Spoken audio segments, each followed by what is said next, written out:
and gentlemen, are you ready for the reaction to the reaction of the reaction? You know, we've seen the video circulating all over the social media interwebs.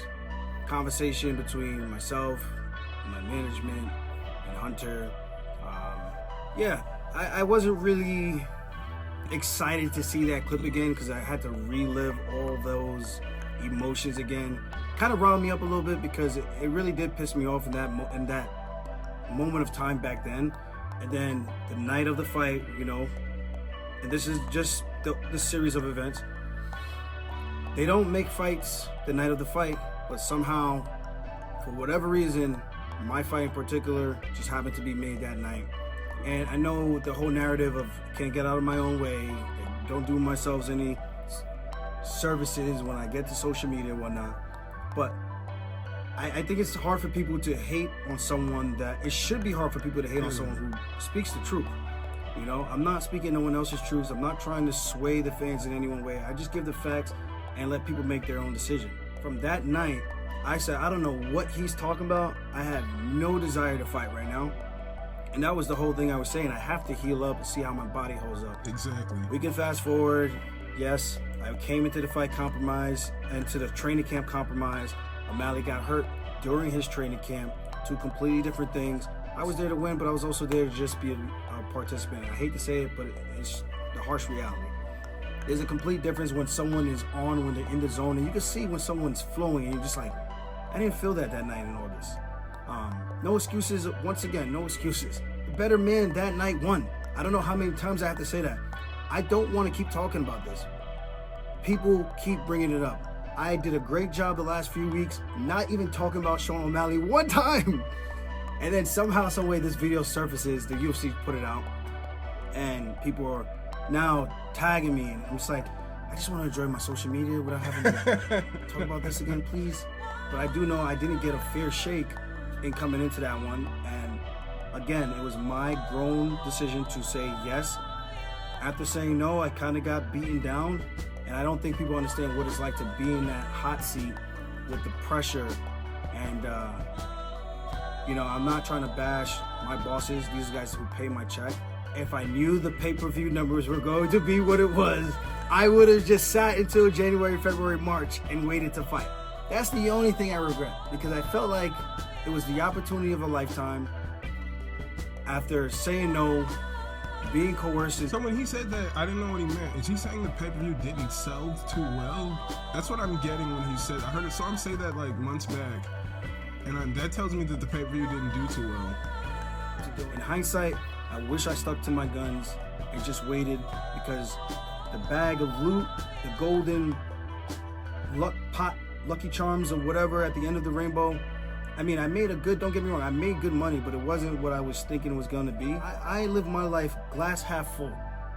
I know people try to make it negative and try to point out all these things, but yeah, dude, what bothers you might not bother me as much. And I told you, I express how I feel, man. Like I said, I've relived those emotions all over again watching that clip, and I could just put myself back in that situation, being in that room and feeling like, yeah, you're telling me no and I can sit out, but then you're also telling me, well, if you don't fight, then you don't fight for almost a year, and that's not cool either. So you almost tie my hands behind my back. I like to say that it's best for fighters to look at people like myself as examples, people like other fighters, I'm not gonna call any names, that rush into fights too quickly, and you see the shortcomings that they have, because this career is short, man. People are easy to write you off. They forget about everything else, and they only remember what you did for them in that very moment. So look out for yourself, look out for number one, and put yourself in the best situation to win. That's all I can say. You might piss people off on the way there, but I think it's more of a disappointment to yourself and having to live with your thoughts every single day and thinking about it on the hour or whenever something reminds you of the thing that you decide to do. If it wasn't in your best interest, you're doing it for someone else. You know what I mean? But at the end of the day, I blame myself, and that's accountability, because it was me who said yes eventually, and it was me who said I'm going to sign the contract, and it was me who showed up and fought. With that said, I felt like I had to say my piece on that video, and I hope no one brings up O'Malley again, please. If anyone in the media asks me about Sean again, I'm just going to say, next question.